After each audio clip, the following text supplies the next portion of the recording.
Here in the silence I stand like a stone. The face in the mirror don't look like my own. And the cards I've been dealt make me just want to fold. But I won't give you up. No, I won't give you up. No, I won't give you up. 'Cause your anchor still holds.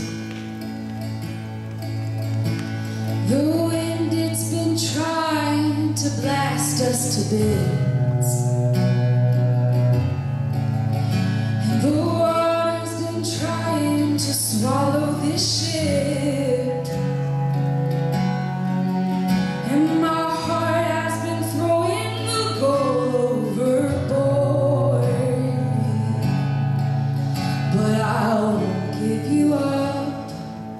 No, I won't give you up.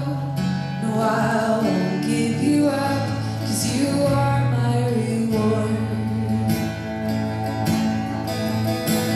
The one who makes saints out of sailors, carries my frame on his shoulders.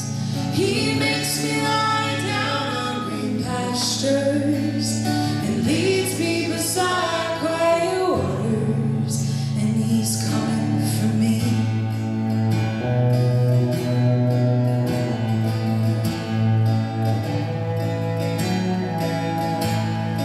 Here in the darkness I see only night. The mist and the waves try to fill me with fright. And my weary soul waits as the morning it dawns. But I won't give you up. No, I won't give you up. No, I won't give you up. 'Cause your light leads us on. Oh, leads us on.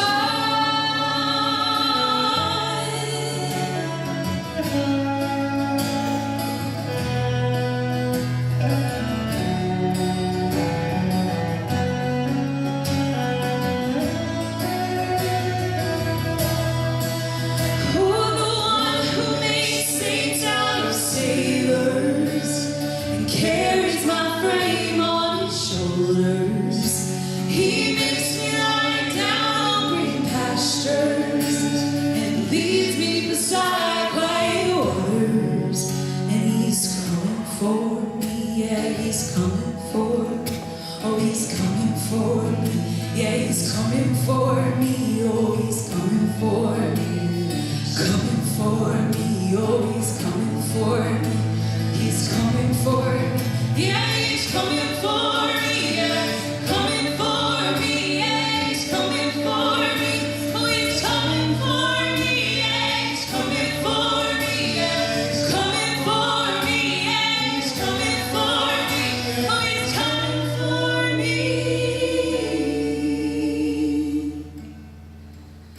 And he won't give me up. No, he won't give me up.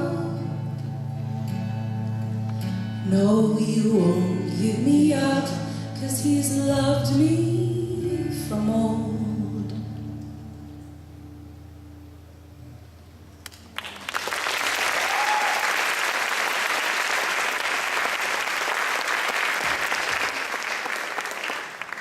Fantastic. So, we're going to talk about missions offering right now. And for those of you who are new, as a church, we tithe. But then beyond our offerings and tithes, every once in a while, once a year, we have this missions month. And so May is missions month. And we really believe that as a church, just like individuals are called to be generous with their resources, we collectively are called to be generous with our resources, right? So we as a church give away and send away money on mission to all kinds of different places. And Dave is going to come out in a second and sort of tell us what we have done with our offerings for last year, the great things that have happened. But before he does, I wanted to sort of give you a visual. And it fits so well with what Dave was just saying about God's plan of a fractured world, a world in conflict, and yet in His kingdom, people would stand shoulder to shoulder. Remember that, when he said that? The reason for that is, I find it cool, is because a big part of our offering every year goes to Christian missions in Eurasia. So it's the former Soviet Union, Russia, and stuff like that. And the last year has been very interesting for American-Russian relations, hasn't it? Yeah, so the Russians don't have the best reputation these days, right? And it's amazing to see that, to see the conflict and the politicians, and then at the same time the contrast between that and the unity we have, right? With our brothers and sisters in Russia and in Siberia and all of the regions, actually a bunch of different countries. So what I wanted to do for you guys is to give you a visual. Because we happen to have quite a few Eurasians, let's put it that way, in our congregation in Austin. And so what I wanted to do is sort of tell you the story of this is just a small glimpse, just a glimmer of what happens, right, when we sacrifice for others. So this is a map of Russia, and we have 3 little flags there. So these are 3 places where people in this room, a bunch of these people in this room were converted. So if you go to the left, the little flag on the left is Moscow. So in Irina, can you come up? Irina Wilsina was baptized in 1993 in Russia. So she's here. And then actually I got baptized in 1995. And Irina was in the building when I first came to church. All arrogant, removed, wearing shades, looking weird, so she was there.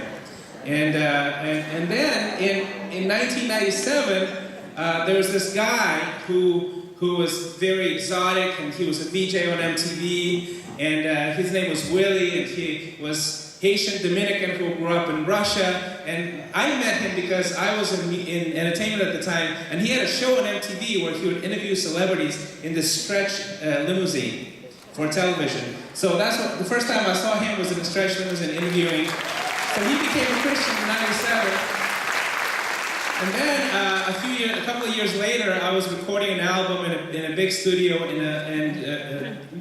when artists record albums, they like to have an entourage. Just to hang out, right? Just to not be so stressed out. So a couple of friends came out, a friend of mine came out, and she brought Sveta, who had just moved to Moscow from another city. She was a singer.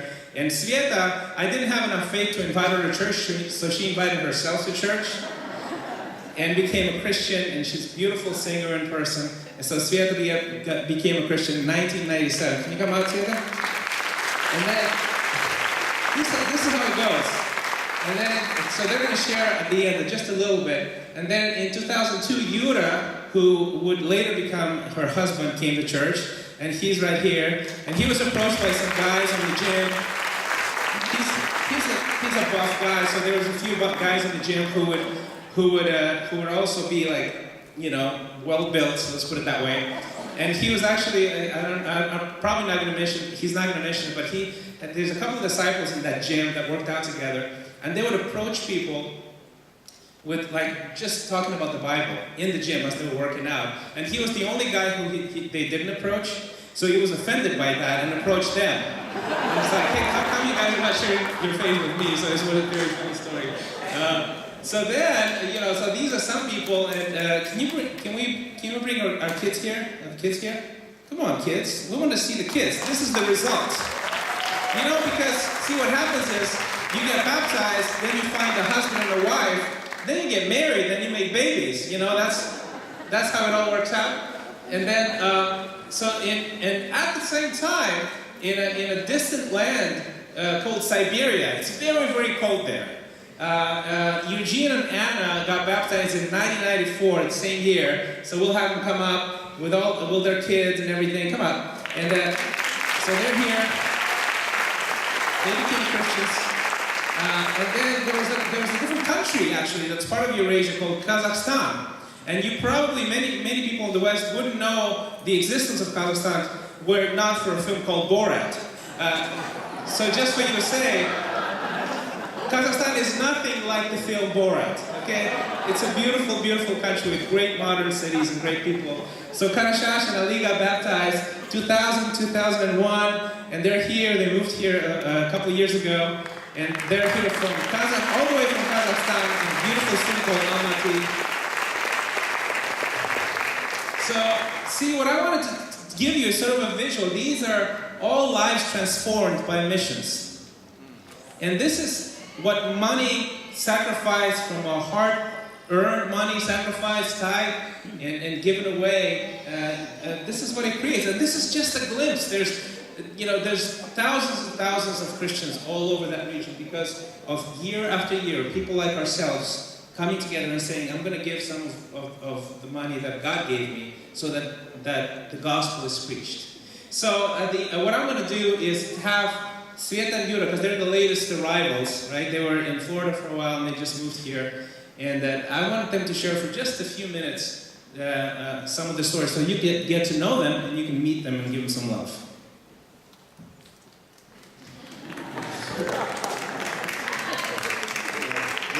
Thank you very much. I'm very grateful to be here today because it's really amazing.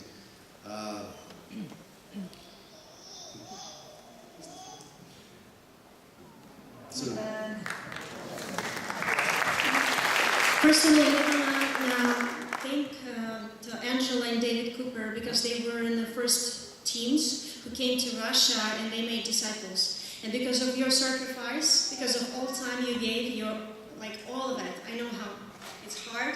We all here right now. Thank you so much.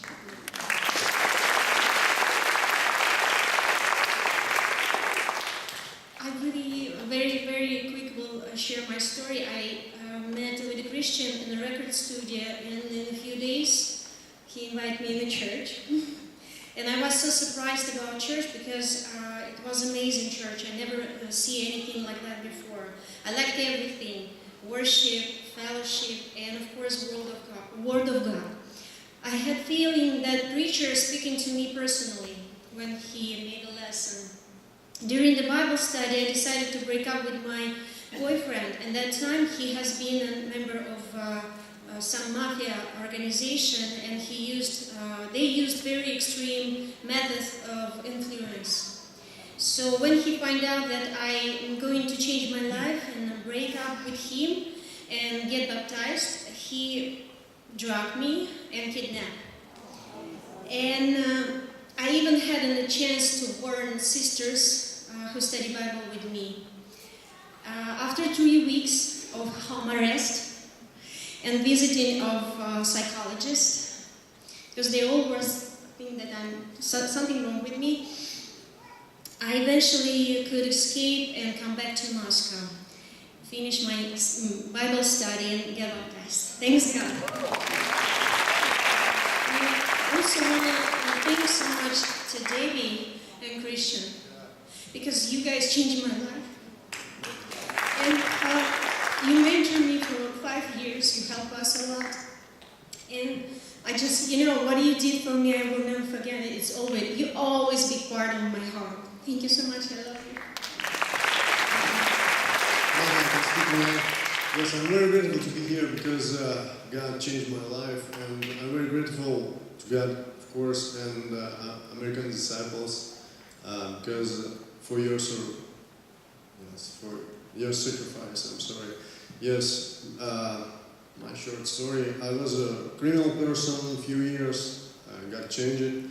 I was 220 pounds. Got changed. I'm very grateful because it's amazing. In 15 years, we can be with our friends here. It's amazing. Amazing. God created amazing things in our lives. God changed our lives, and we can change other lives. Yes, I'm very grateful. Thank you. Thank you, my friend. sacrifice.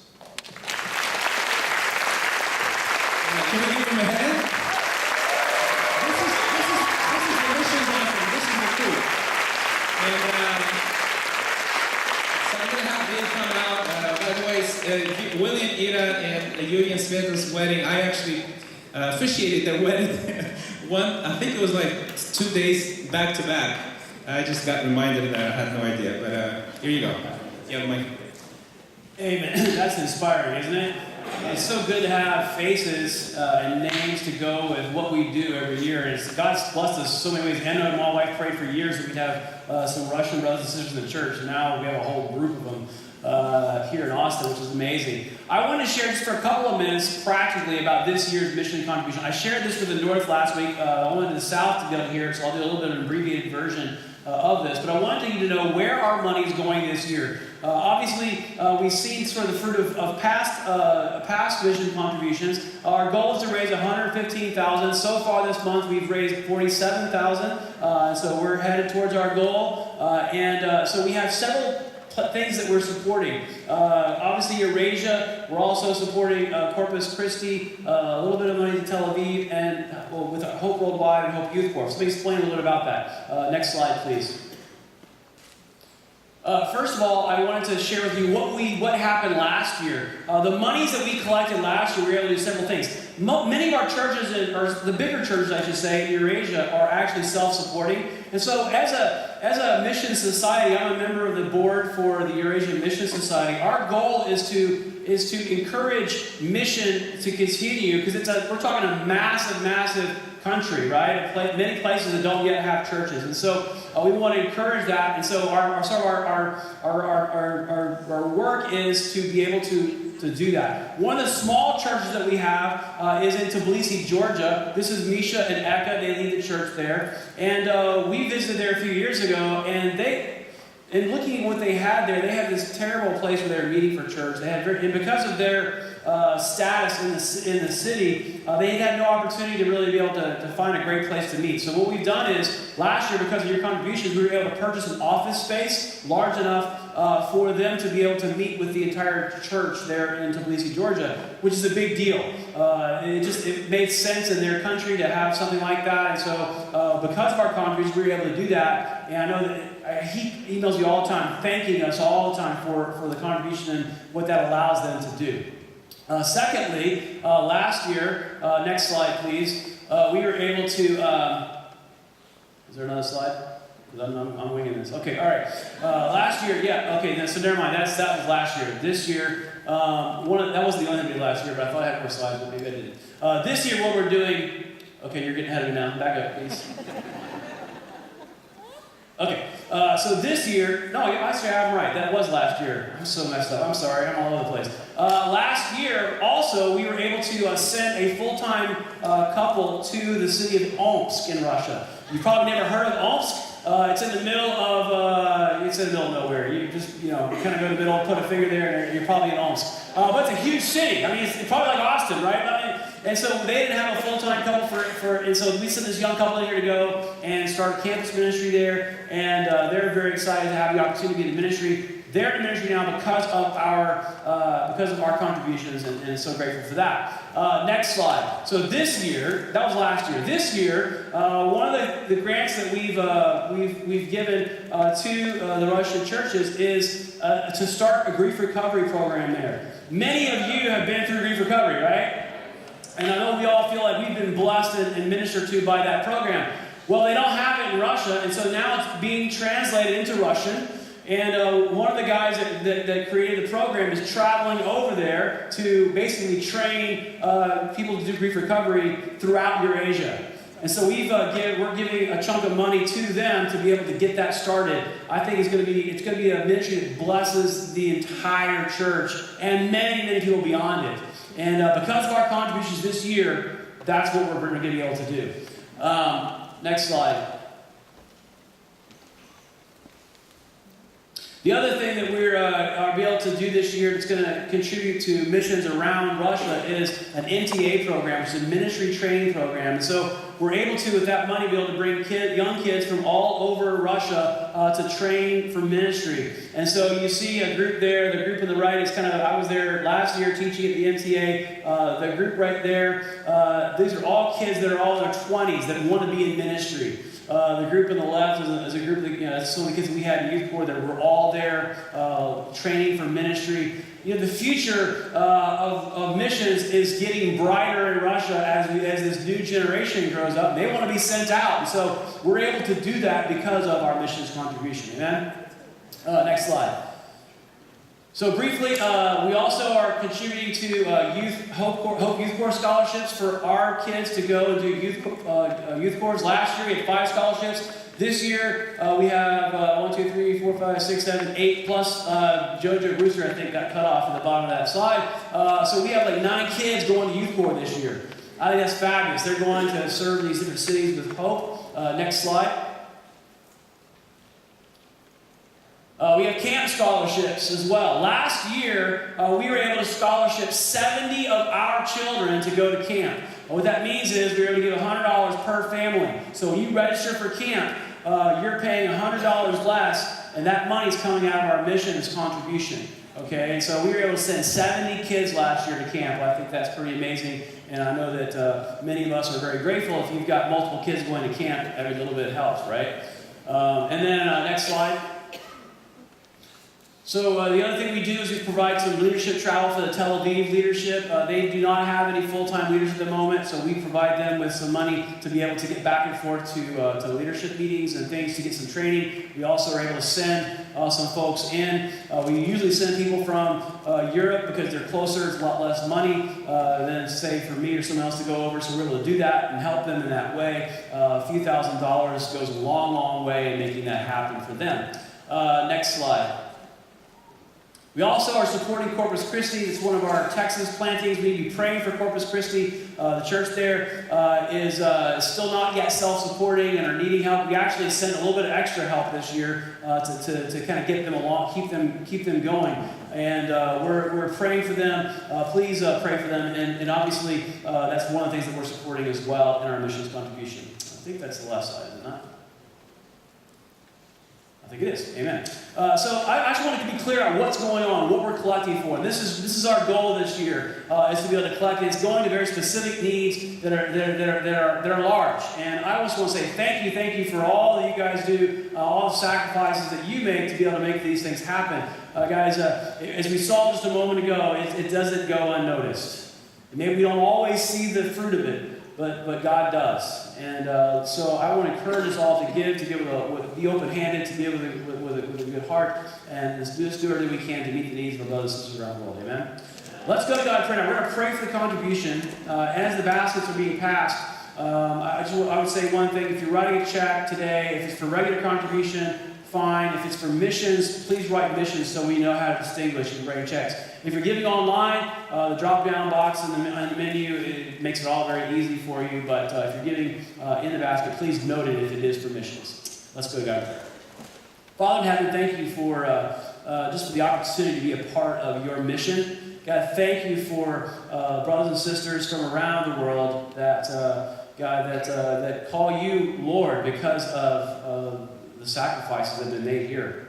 And we know that our hearts are tested at times with these things, and it's tough sometimes to give.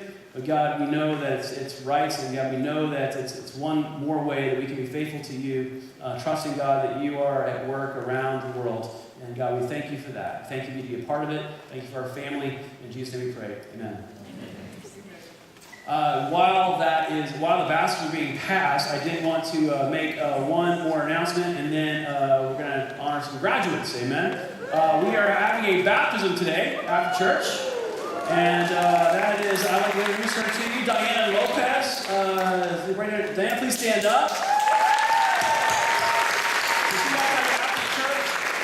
She's in our north group, and the baptism is going to be at the park there behind the 620 Cafe at 1 o'clock. It's a kind of a classic baptism spot for us all. You probably know where that is, but it's on 620 right behind the old 620 Cafe. There's a little park back behind there. So 1 o'clock today. Without any further, and then so this time we'll turn over to the Linskys and we're going to honor some graduates.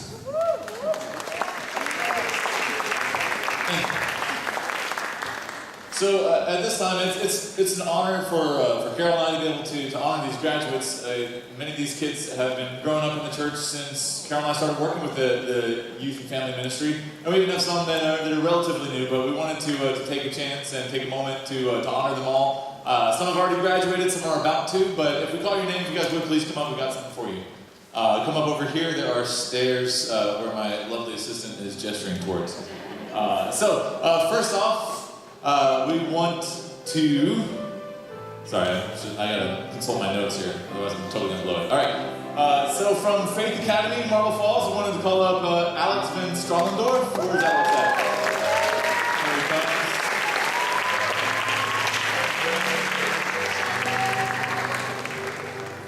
And then next from Lhasa, we have Gia Pobletti.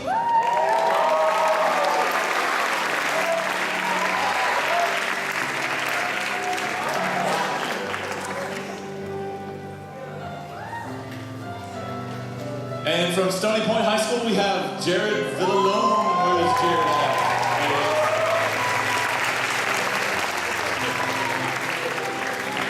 So, and from Cedar Park High School, we have Eric Matas.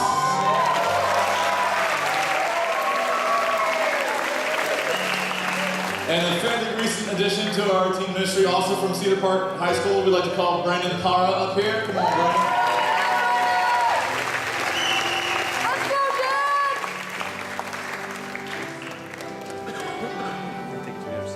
So let's give one more round of applause here for our high school students.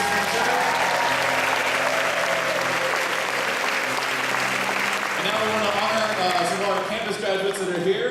I want to start with Mr. Jamin Lee. Where's Jamin at?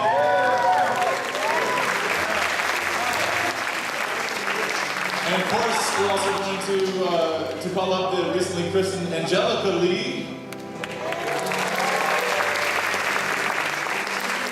She's in Kids Kingdom. Oh, that's awesome. We'll give you two then.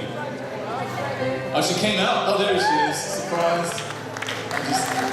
They just got back from their honeymoon, which is awesome. Congratulations, Stephanie. We also want to call up Stevana Bello. Where's Stevana? There she is. She was ready for that. So, and then we'd also like to call up Nikki Casey.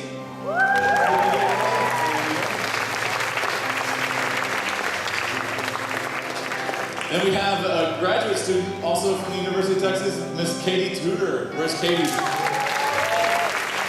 she is. Come on up. From Adeline Christian. Oh, sorry. Forgive me.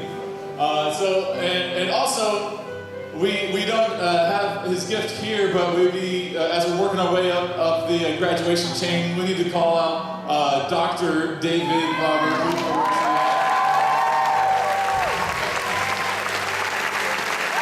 Congratulations, Dr.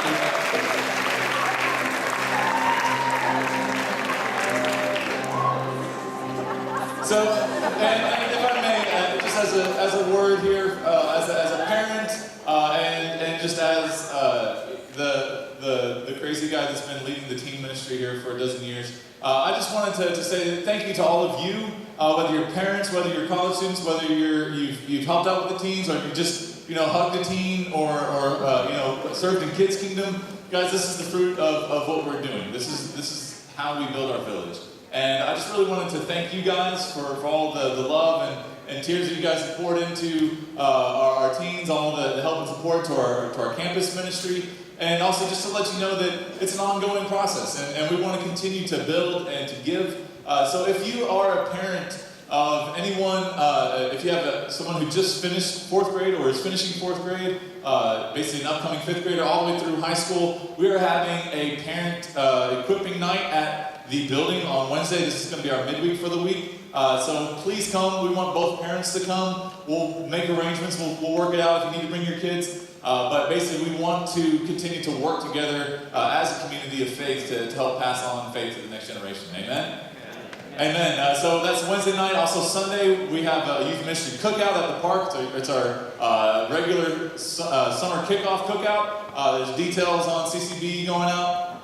And then lastly, I wanted to let you know that if you have lost a Fitbit, we have found it. So please see one of the ushers or Mark Fisher out in the lobby after church. At this time, thank you guys. We're going to go ahead and close out with the final song.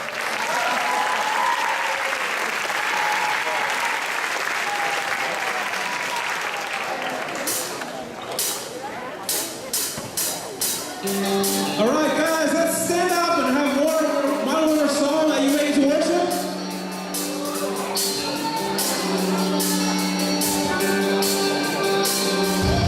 Let me hit it.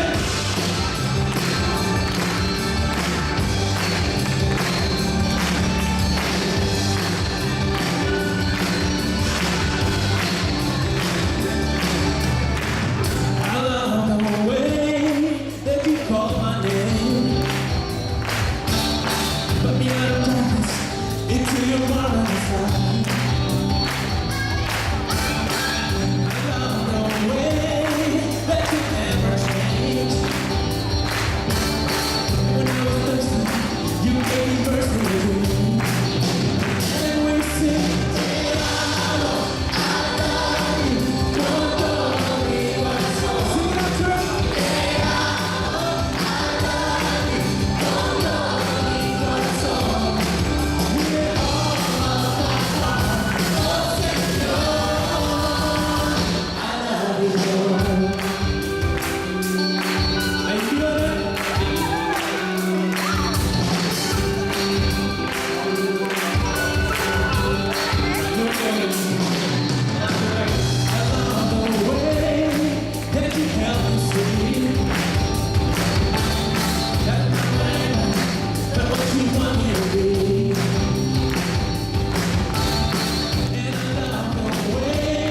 That you took my